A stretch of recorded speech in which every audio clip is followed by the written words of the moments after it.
To the modern digital age, the Nigerian Union of Journalists has remained the voice of truth, the defender of freedom of speech, and heartbeat of Nigeria's media landscape and democracy. Today, the NUJ celebrates 70 years of defending democracy, promoting ethical journalism, and navigating turbulent political landscape. Coincidentally, Bola Ahmed Tinubu's administration has also recently celebrated its 2 years in office. My name is Tahiru Hassan Kera, and joining me now is a very special guest, my friend, my brother, the Nigerian President of Nigerian Union of Journalists, Comrade Alhassan Yahaya. We'll be reflecting on the relationship of the political leadership and journalists and adherence of freedom of expression as enshrined in the Section 39 of the Nigerian Constitution. Also, the union's journey, its challenges, victories, and what future holds for journalism in democratic era in Nigeria. Mr. President, you're welcome to Third Eye Africa TV, the only crime watch television in Africa and Nigeria. You're welcome to this program, Political Crimes, and we'll be discussing the relationship of media and the political leadership. You recently emerged as president of the Nigerian Union of Journalists, NUJ, and being the first president of the northeastern part of the country. Can you tell us, our viewers, how you were able to break these chains? Well, first of all, let me begin by thanking this organization for coming up with new innovations of sensitization as well as enlightenment of Nigerians. I believe you are doing wonderfully well in this regard. Thank you. Coming back to your topic, let me equally use this opportunity to say that my name is Alhassan Yahaya. Currently, I'm the president of Nigeria Union of Journalists. Before then, I was a chairman of, in fact, I started as a secretary of NUJ in my council, Gombe State Council. Then chairman of NUJ, I served 2 terms. I happen to be the first person in the history of Gombe State to be elected twice. I was a national ex officio of the union. I was a zonal vice president in charge of Northeast, that's 6 states. I was also a deputy president and now the president of NUJ. So far, I'm the oldest serving NEC member in the history of Nigeria who is serving as, I serve under former presidents. I serve under former President Smart Adeyemi, former distinguished senator. I serve under former President, former Commissioner Mohammed Garba. I serve also under former President, former Commissioner Wahid Odushile. I serve under former President, my former principal, Chris Isuguzo, and now I'm the leader of the union.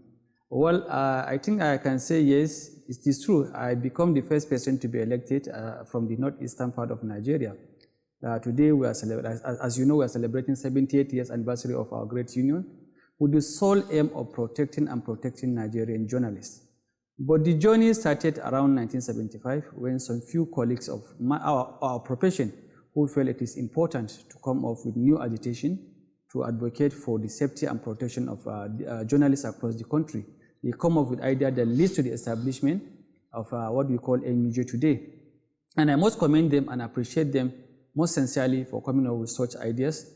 It is an idea that we believe is going to go a long way in protecting and promoting and protecting the interests of journalists as well as make sure that we have followed the constitutional provision whereby it is clearly stated for us to hold government accountable as well as to sensitize, educate, and enlighten citizens. And above all, it is also our role as leaders of the union to make sure that we protect journalists anywhere in the country. Well, if you can recall, BBD, not long ago, there was a report that was released by Reporters Without Borders, which was an annual report that shows clearly globally we are not doing well. Journalists have been harassed, journalists have been languished in prison, journalists have been threatened, journalists have been doing a lot of things. But I want to tell you that, of course, in Nigeria, we have a little changes compared to what we have last year. But before coming to what really transpired in Nigeria, let's also look at globally. You may recall, not long ago, shortly after emergence of the President of the United States of America, Donald Trump, he was able to gag this profession. He was able to shut down Voice of America, which is also a shocking news to all of us. Up to now, as I'm talking to you, Voice of America is shut down by his administration. And at the same time, it was the same president that we are always emulating and always trying to say that they are the first world country, they are doing wonderfully well. We saw how he's been harassing journalists at the cost of conducting interview or something of that nature.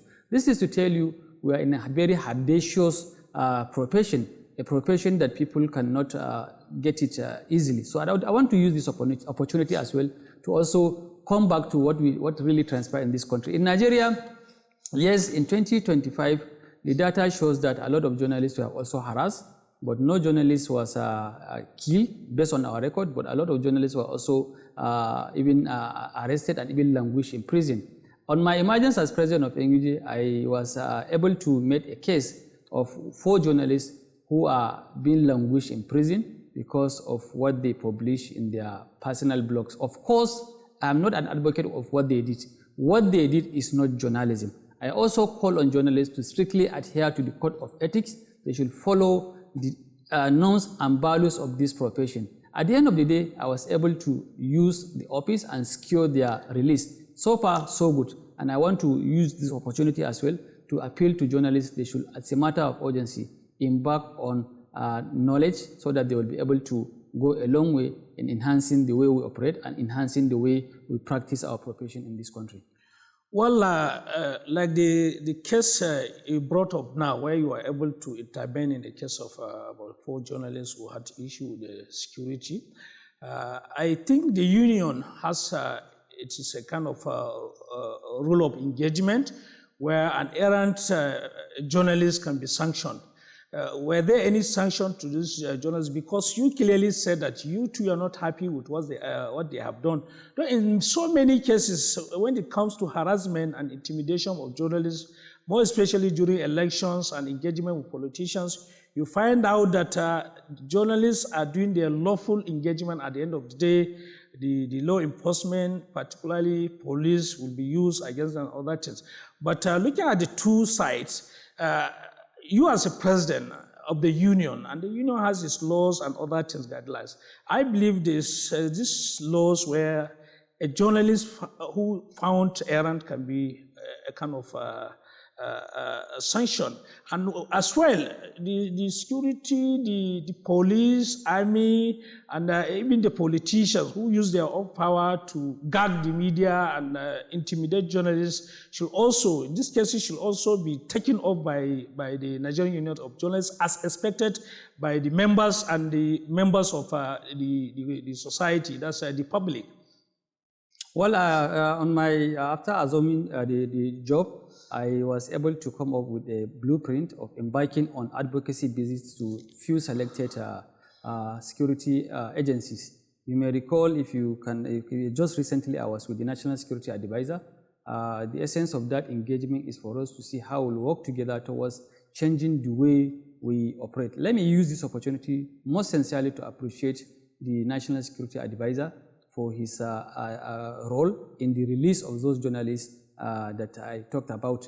Let me equally inform you that apart from the Office of the National Security Advisor, we have series of engagement with the DSS and police, and with the sole aim of seeing that we work together, and at the end of the day, we should know that we are partners in progress, not partners in crime. And I believe by working together, we are going to change the way we operate, and we are going to take our country to a greater height.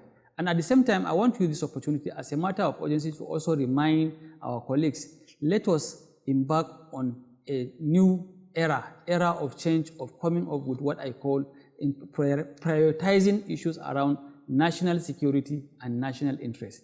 If you go to any developed country, not that we don't have issues. I'll give you a typical example with the United States of America. During the last election, there are a lot of issues, in fact, issues around even voter snatching. There was a lot of issues around burning polling units and so on. But you can't see such reports on the pages of newspaper. You can't see such reports on their national and international TVs. You can't see that, but in Nigeria, the case is entirely different. Everybody is eager to see that he has broken the news. But it's not about breaking the news. It's about making sure that we protect ourselves, we protect our community, and we prioritize issues of national interest and national security. That will go a long way in making us a very big country, a country that is going to be proud of at the end of the day. Above all, at the same time, we need to also change the way we operate. I'm not saying that journalism should be gagged. No, people should go deep and do their investigative reform, come out with figures, sensitize Nigerians, enlighten Nigerians, as well as educate Nigerians. And above all, let me equally come back to one issue of concern. One of the issues of concern is one act that we are using, especially is being used by police, Cyber Crime Act. If you go to section 24 of that act, in fact, the reason behind that act is an act that was established by the National Assembly to prioritize issues around reducing these Yahoo boys, reducing the way Yahoo boys are using cyberspace to do people, to make series of crime and so on. But at the end of the day, police are using part of this act to gag journalism, to arrest journalism, and to intimidate journalism. So I want to use this opportunity as a matter of urgency to appeal to the National Assembly, let them find ways of reviewing that act so that that particular clause, section 24, should be reviewed. A journalist should not be intimidated because he's doing his job. A journalist should not be harassed because he's doing his job. If you go back to the constitution of their country, and as amended in 1999, section 2, subsection 24, it is clearly stated, it is one profession that is clearly mentioned in the Constitution that we have every right as journalists to enlighten, and we have every right as journalists to hold government accountable, we have every right as journalists to sensitize as well as to educate. And above all, we need to do the needful in that regard so that we'll be able to have what we call a very fruitful nation, a nation that we are going to be proud of at the end of the day. Taking you back to what you mentioned, where police were used to intimidate journalists or other security agencies used against journalists. There was this report by Wole Soyinka Center for Investigative Journalism, where they released the report and said clearly that about 70% of cases of harassment of journalists, intimidation were being carried out by the Nigerian police. And recently, one of our colleagues, Fisayo Sembo, who was conducting or investigating a kind of oil bunkering in Nigeria, was caught up within the bunkers, and at the end of the day, by army that time, and he was being held, and a lot of things happened to him. He cried out.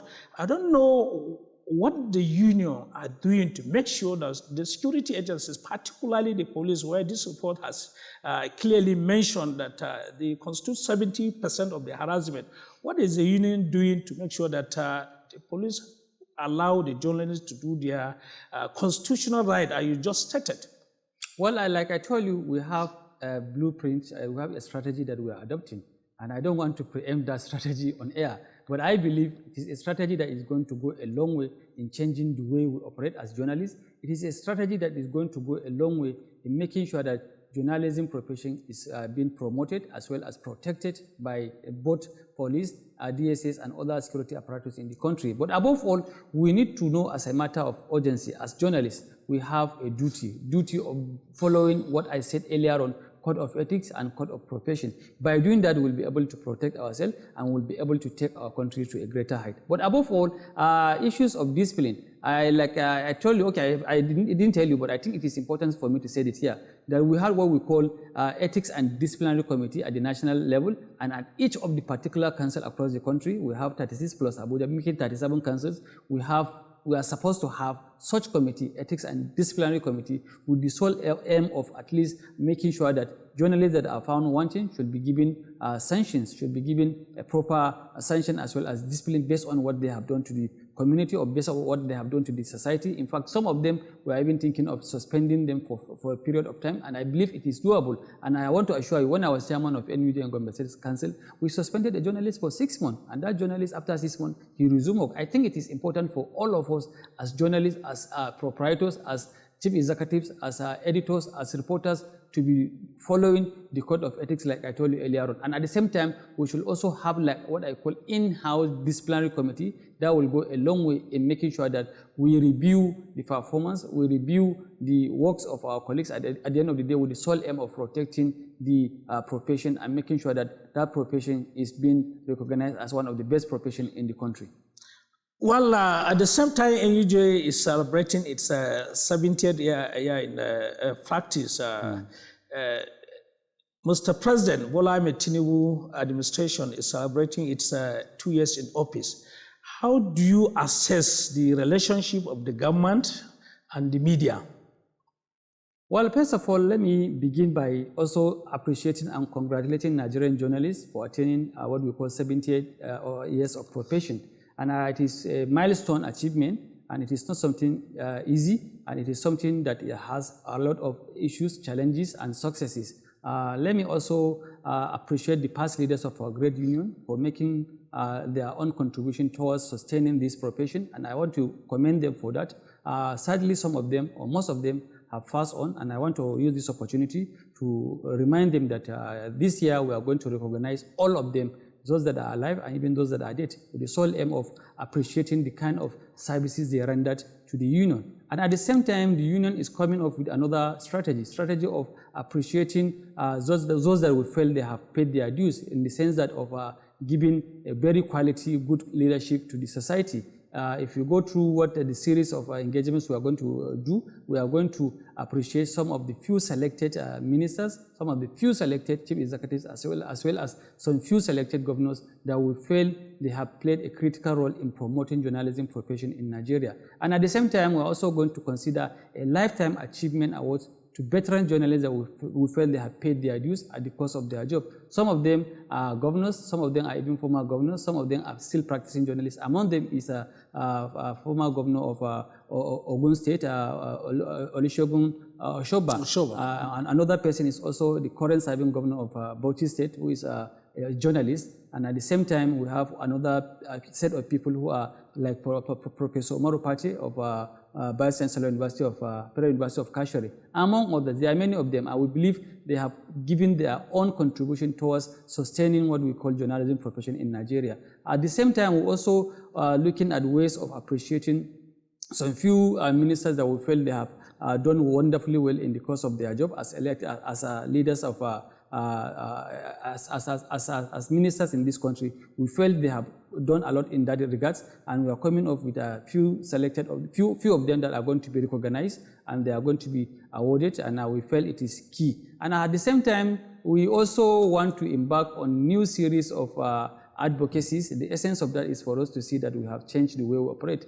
This is an era of technology. This is an era of AI, and some people were thinking that AI is going to affect the way we operate. No, for me, I doubt that, but I believe AI's sole aim is to enhance the way we operate. But we should be very, very careful and very, very vigilant in the way and manner we are using AI. Instead of us enhancing our job, it may end up at least doing something harmful to the profession. And I want to use these opportunities to also appeal to our colleagues to come out and give us a massive support for a successful program. And at the same time, you know, NUJ has two affiliates. We have affiliates that we call Association of Nigerian Women Journalists, NAWOJ, and we have Association of Sport Writers Association. And among the NAWOJians, we are thinking of at least rewarding and appreciating all the first leaders of NAWOJ that we felt they have given their own contributions towards promoting women who are practicing journalists in this country. That will go a long way, and I want to assure you that the essence of this engagement is for us to rejig the system, and is for us to carry everybody along, and is for us to see that we work in line with the constitutional provision of our dear country, as well as in line with the constitutional provision of our great union. Well, with the AI, the transformation in technology you mentioned, and the evolution of new media and the citizen journalism, there's a rise of, or rather in misinformation. How does the union intend to uphold professional ethics and the canons of professionalism in journalism in the face of all these challenges, including the AI you mentioned? We are trying to see how we can review what we call practicing fee for Nigerian journalists. We want to see that for you to be journalist, it is clearly stated in our constitution who is a journalist. And I don't want to go into that in details, but I believe by the time we review the practicing fee, that will go a long way in giving us enough resources to come up with new innovations and new strategy of changing the way we operate as journalists. And above all, AI, like I told you, is an innovation that is expected to enhance our work, not to use it towards coming up with peddlers of news. But at the end of the day, we need to also embark on knowledge whereby people should also build their capacities on the way they should use the AI or all the other technologies. Above all, also, if you look at it, issues of revenue is dwindling. Media industries in Nigeria are suffering, and we want to also going to use this 70th anniversary to sincerely appeal to the leadership of the country to come up with what we call a bailout to all media industries in Nigeria. If the president can give bailout to the banking sector, if the president can give bailout to agricultural sector, if the president can give bailout to other sectors, why not journalism profession? We believe in one way or the other, President Bola Ahmed Tinubu has an interest in this profession.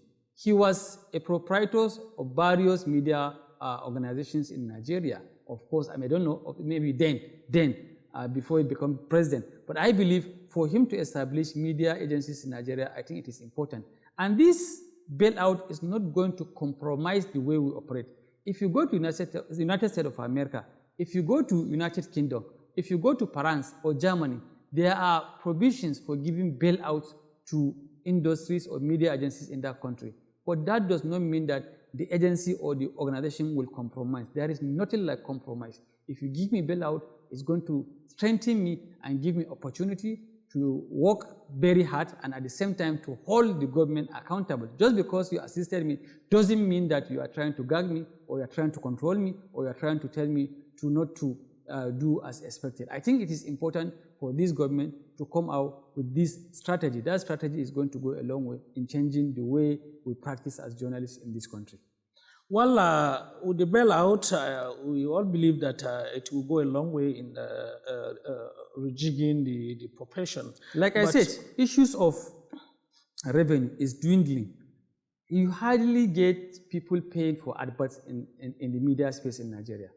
And the issue is because of the advancement of technology in the global technology.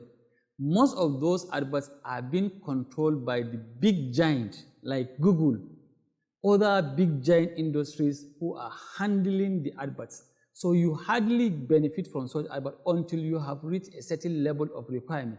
So why can't we re-strategize and come up with new strategies whereby locally we'll be able to access adverts without waiting a giant company to pay you a token? And I think it is doable if Nigeria can come up with new strategy of distributing adverts to media organizations that will solve our problems. If you go to various newspapers, they are dying day by day because they cannot afford to sustain the production. They cannot afford to buy newsprints. If you go to various TV stations, they have a lot of issues because they cannot afford to sustain and pay salaries, among others. I think it is issues of concern for us as leaders of the union to see how we can be able to salvage and come up with a strategy that is going to go a long way in at least promoting or protecting or integrating the way government should come into the system, whereby with a token or a support that is going to change the way we operate. And I believe that will be the solutions to our major problems in Nigeria. And issues of remuneration is of concern. And at the same time, we want to see how we can also prioritize issues of insurance for practicing journalists. Research has shown that if journalists are being harassed, journalists are being killed, most of them, nobody has insurance. Research has shown that less than 1% of Nigerian journalists has any form of insurance. Journalism needs to be guided, needs to be strategized, needs to be used through insurance. And I want to come up with new strategy of making sure that journalists in Nigeria pay their insurance premium, a token that will go a long way in at least promoting them and protecting them. I'll give you an example. When I was campaigning to be chairman of NUJ in my state, Gombe State, I promised, where you came from as well, I promised journalists, if elected as chairman of NUJ, I am going to pay insurance premium for all practicing journalists in that state. And God may have it, I was elected. And a few months after the election, down the line, I paid for all practicing journalists. I paid. But along the line, 6 months after we paid, is for 1 year, thinking that people will sustain. Subsequent year, people will pay for themselves. Because at that particular time, the premium is only 7,500 naira. At the cost of death, a family will benefit from 1.5 million naira.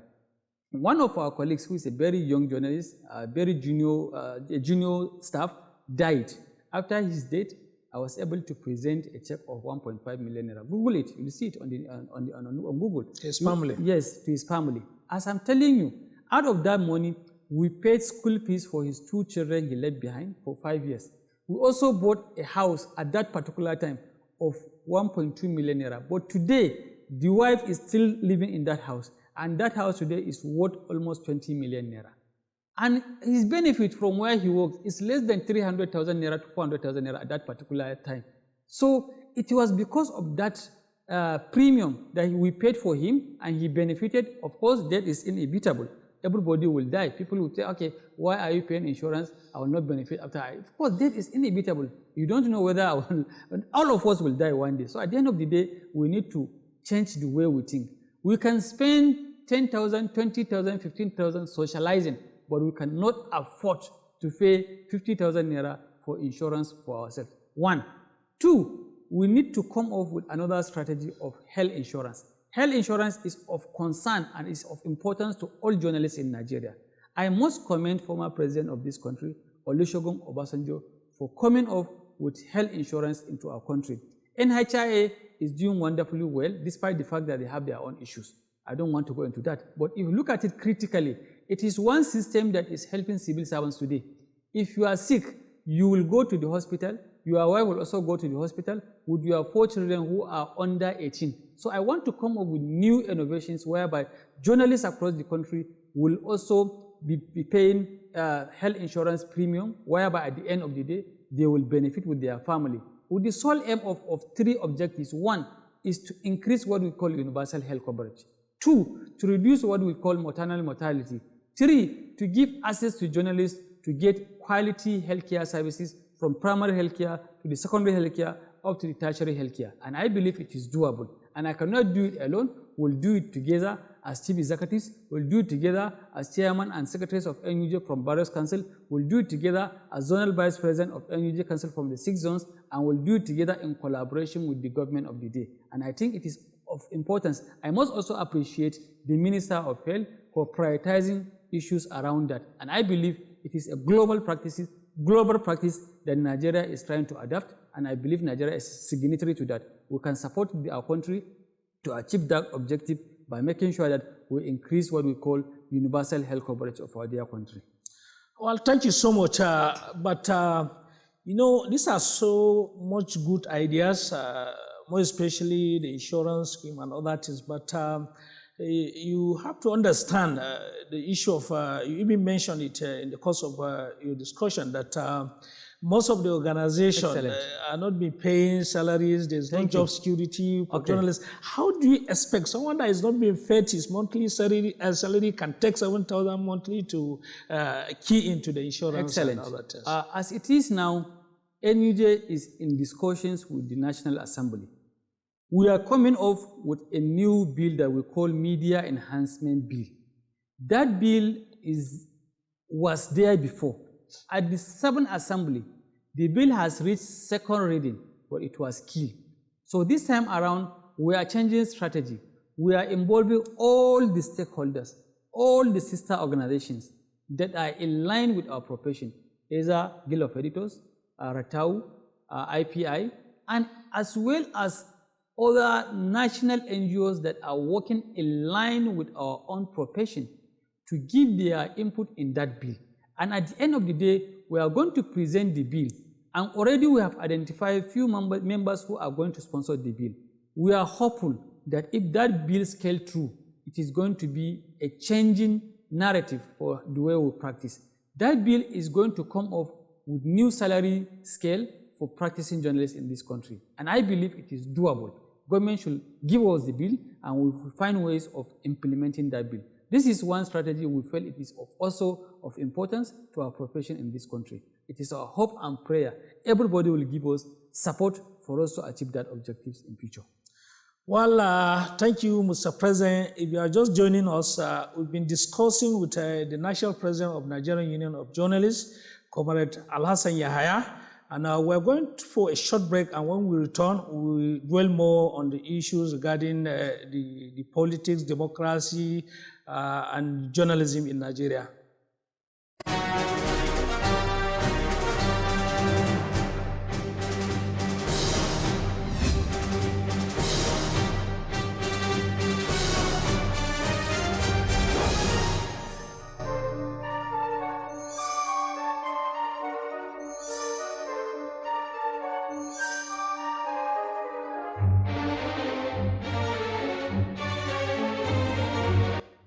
Welcome back.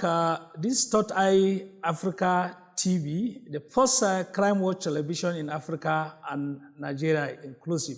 If you are just joining us, we've been discussing for the first 30 minutes with the president of the Nigerian Union of Journalists, Comrade Alhassan Yahaya, where we discuss a lot of issues regarding the relationship of journalists and the government, particularly the political administrators. Mr. President, you have said a lot about the safety and welfare of journalists in Nigeria. More especially, you set a lot of policies that your tenure or your administration is coming off to make sure that journalism is safeguarded in Nigeria and its welfare has been taken care of, including working hand in hand with the National Assembly, working hand in hand with the Ministry of Health and other agencies which you deem fit can collaborate and help in safeguarding democracy. But we all believe that journalism is protecting democracy. The history of journalism in Nigeria is history of democracy in Nigeria. Well, let me ask you, has the Union of Journalists, that's the NUJ, has a legal framework, like we discussed earlier, of protecting journalists, especially those who are being harassed by politicians and security agencies, who have been seen severally, particularly during elections, during protests and other things. You will see in certain cases, governors who write on the back of the journalists, at the end of the day, will shut out journalists from participating in some of the events and all that. Is there any legal framework to checkmate all these excesses? Yeah, of course. Like I told you, the essence of establishing NUJ is to protect the profession in this country. And above all, we have what we call a strategic plan of action. That strategic plan is for us to see how we can be able to protect as well as promote our profession in this country. Above all, we need to also work closely with all our chapters. If your chapter is not up and doing, that means you are not going to achieve your objectives. So leaders at the chapter level or council level, they need to also go hand in hand with the national level. That will be able to give them, all of us, opportunity to achieve our objectives. For us, we always condemn in totality for any government officials, either governor or local government chairman or even senator or whatever, to harass this profession. And NUJ come out in strong terms to condemn that in totality. But like I told you, issues of harassment, issues of intimidation is a global trend. But in Nigeria, as leaders of this great union, we'll do everything humanly possible to see that we protect our profession, we protect journalists who are practicing across the country. And above all, like I told you, we have series of committees. That committees is saddled with responsibilities of coming up with new innovations and new ideas of making sure that we'll be able to achieve our objectives at the end of the day. Is there plans to digitalize the operations of the NUJ? Digitalize? Yes. Of course. We are trying to see we develop what we call engage professionals in developing what we call annual operational plan as well as 10-year development plan for the union. Any moment from now, this is where we are going to. As soon as we finish this series of engagement, I told you, we are embarking on developing what we call the 10-year development plan for the union, with the sole aim of thinking that we'll pick in from that development plan to execute some of our objectives so that we'll be able to achieve the objectives as well as after even leaving office, people who are coming behind us will continue from where we stop. As a brand new NUJ president for some months now, I believe, what will you say as your biggest achievement so far in office? As NUJ is making its 70th year in profession. One of the biggest achievements I always appreciate, God, is the way and manner I'm trying to rejig and restructure what we call our institute, IIJ. And very soon, this office will also receive a letter from the IIJ or from the union so that we can find a way of collaborating. It's an institution owned by the union. We started with responsibilities of teaching and giving knowledge to upcoming journalists or even journalists who are practicing without proper certification. The institute is affiliated with University of Maiduguri, and as it is now, I'm assuring you, one, we are trying to see that we maintain that affiliation. Two, we are coming up with new strategy of making sure that we were able to secure accreditation for the institute, so that the institute will stand on its own with the sole aim of enhancing the number of enrollees, and at the same time with the sole aim of making sure we expand the courses we are trying to be operating in that institute, and at the same time to also give other chapters across the country to participate fully in that regard. So I want to assure you that we have reached a certain level in that regard, and at the same time, we also, one other achievement I felt it is of importance for us is the way and manner we have a very peaceful atmosphere across the 36 state councils plus FCT. And I believe it was as a result of incorporating and integrating as well as working together with everybody. For me, as a new leader, election is over. I carry everybody alone, and the most important thing is whether you supported me or did not support me, I'm the leader of the union, and you are now my subject, and we'll work together towards making sure that we achieve our objectives. And one objective of the union is for us to promote the profession in our dear country. Well, like you said, some people pretending or practicing journalism without proper or required certification. The system has been inundated with such people, especially when there are some events. You find out people will be holding mics and other things, they will put mic, you understand? At the end of the day, you find out these people are not even have any relationship with journalism. They doesn't work in any media house and other things. I think it's high time, particularly under your own tenure, to make sure that these people are not be longer seen within the premises of events. Especially sometimes you can even find them within events being held by journalists. I think the union should be doing something on that. Yeah. And urgently. We are trying to, number one, update what we call our compendium. And if you know, before now, it's just like a physical compendium. But now, for you to be registered, you have to go through a chapter or a council. Second, we have to give approval. Third, at the end of that, you'll be produced with an ID card like this. This ID card shows that you are a valid journalist in Nigeria. If you don't have this ID card, yes, I can say you are a journalist, but you are not registered with the union. But above all, issues of quackery, it is one issue of concern, not only in journalism profession. We have quack doctors, we have quack nurses, and we have quack lawyers, as well as quackery in every other sectors in Nigeria.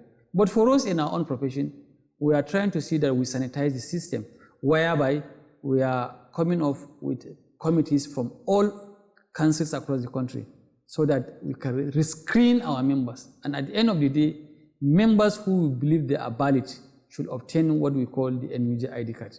For you to have this ID card is in two categories. One can be a member that can vote and be voted for, and the other member can be just an associate member of the union. So it's left for you to choose where you belong to. And for you to be a member that can vote and be voted for, you must have a medium. You must pay your checkup dues, or you must pay your practicing fee. And for you to be a member as a associate member, their requirements are clearly stated in the Constitution. So I want to assure you that we'll do our best in that regard, and will do everything humanly possible to see that we sanitize the system. There is a proverb that says in Hausa, "Idan dambu yayi yawa baya jin mai." We are working towards that, and I want to assure you we'll change the way we operate and we'll do everything needful in that regard to make sure that members are given equal opportunity to practice as journalists, irrespective of your tribe, religion, and wherever you came from. One aspect that is so worrisome, especially in the practicing journalism in Nigeria, particularly in the reportage of the security issues around, particularly the northern part of the country, where in the northwest you have pockets, cases of banditry, kidnappings, and other things. If you go to Borno, you have over a decade, they've been battling with Boko Haram and other things. Recently, Plateau and Benue, there was so much cases of outcries by the people. People got killed on a daily basis. But the way, you even mentioned it earlier on, the way journalists report those cases, I think people, particularly the government, are not being so much happy because there's this a kind of ethnic profiling.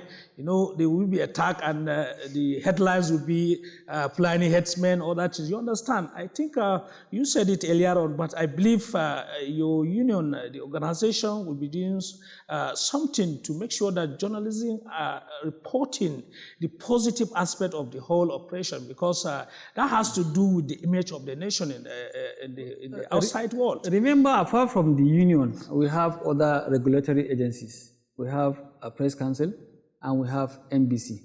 They are saddled with responsibilities of making sure that they hold such organizations accountable for their own actions. So I believe it is not only the union that is given such responsibilities. For us, we'll continue to do our own part, but above all, responsible agencies should also double up in doing their own job. And I think it is of concern, and I keep telling you, there was a word I used, the era of such reports is over. Let's come up with a strategy of prioritizing national security and national interests. Is there any synergy or intention to synergize with the other relevant bodies, including the security, you understand, so that you come up with a kind of policy so that at least journalists will promote the national security and at the end of the day, the image of the nation? Of course, like I told you, we just started and we are very soon will embark on a series of engagement, especially training in the way and manner journalists who are operating from such complete zones to learn more on the new ethics and the new ways of practicing, as well as new ways of compiling their own reports. That will go a long way. And we cannot do it alone without collaborating with all the security agencies, with all the relevant agencies, so that we can be able to engage right people that will be in attendance in such meetings. I want to assure you that any moment from now, we'll soon embark on that, and it is also something of concern, and I believe we need to also consider journalists from those specific areas. For instance, Bay State, Borno, Yobe, and Adamawa. If you are coming to the other zone, a state like Zamfara, Kebbi, Sokoto, you're on this side, you have to consider a place like Benue, as well as few states from the southern part of Nigeria and northeastern part of Nigeria, among other states from the southeast part of Nigeria. And I think it is of concern, it is of importance, so that we'll be able to build capacities of our colleagues who are going to be reporting from the field. And I think it is of concern and of importance for the profession to do the needful in that regard. Well, as a new president with this myriad of challenges, I don't know, which legacy do you intend to leave after your own tenure as a NUJ president? Well, I hope to leave a legacy worthy of emulation. I hope to leave a legacy that people will say that during this particular tenure, somebody was able to touch life of journalists. And I believe with the support of everybody, we'll be able to do that in due course. Finally, your message to the Nigerian journalists, both the veterans and the upcoming journalists? Well, my word is always simple. One, journalists should also strictly adhere to the code of ethics and code of practice. That will go a long way in giving us opportunity to practice as journalists. Two, to the veterans is we still need them. They need to mentor us so that we'll be able to also mentor those that are coming behind us. And I believe through that, we'll be able to have a very strong profession and would be able to leave a legacy worthy of emulation in our dear country, Nigeria. With this, I also end by saying that happy 70th anniversary to all practicing journalists in Nigeria. Thank you. Thank you, Mr. President. It's very interesting having you on this platform. Thank you so much, and we wish you a happy 70th year of profession. Thank you. It's my pleasure to be in this wonderful station. Thank you for having me. Our viewers, that has been the National President of Nigerian Union of Journalists, Comrade Alhassan Yahaya. We've been discussing on sundry issues around journalism, a relationship with the politicians and the security agencies. We thank you so much. We thank you. And inshallah, we'll be inviting you for such programs.